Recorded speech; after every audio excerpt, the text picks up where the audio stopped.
இனி சினிமாவில் சரியாக நடிக்காவிட்டால் கூட ஏஐ மூலம் சரி செய்து விடுவார்கள் என நினைக்கிறேன். திரைப்படங்களில் புற்றுநோய் குறித்த அச்சம் தேவையற்றது. நடிகர் சத்யராஜ் பேச்சு.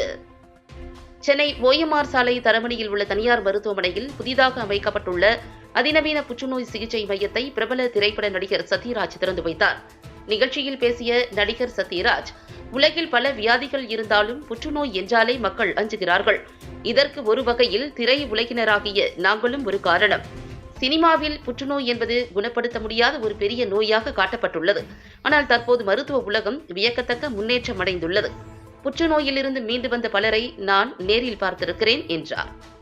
சிகிச்சை முறைகள் குறித்து அவர் பேசுகையில், கீமோதெரபி சிகிச்சை வலி மிகுந்ததாக இருக்குமா என்று மருத்துவர்களிடம் கேட்டேன். நாம் இன்னும் பழைய அம்பாசிடர் கார் காலத்தில் சிந்தித்துக் கொண்டிருக்கிறோம். ஆனால் மருத்துவம் டெஸ்லா காரை போல நவீனமயமாகிவிட்டது. வலிகள் குறைந்துவிட்டன என்று அவர்கள் விளக்கமளித்தனர் என்றார். வசனங்கள் குறித்து குறிப்பிட்ட அவர், நல்ல வசனங்களுக்காக நடிகர்கள் பெருமைப்பட்டுக் கொள்ளக்கூடாது. அந்த புகழுக்கு இயக்குநர்கள் தான் தகுதியானவர்கள். விசு, மணிவண்ணன் போன்றவர்களின் வசனங்கள் தான் என் முகத்தின் வழியாக வெளிப்படுத்தப்பட்டது என்றார். மேலும் தமிழக முதல்வர் மு.க.ஸ்டாலின் ஒரு நிகழ்ச்சியில் பேசிய போது, நாங்கள் யாருக்கும் பயப்பட மாட்டோம், எங்க கேரக்டரையே புரிஞ்சிக்க மாட்டேங்கிறீங்க என்ற வசனம் சமூக வலைதளங்களில் வைரலாகி வருவதையும் அவர் சுட்டிக்காட்டினார்.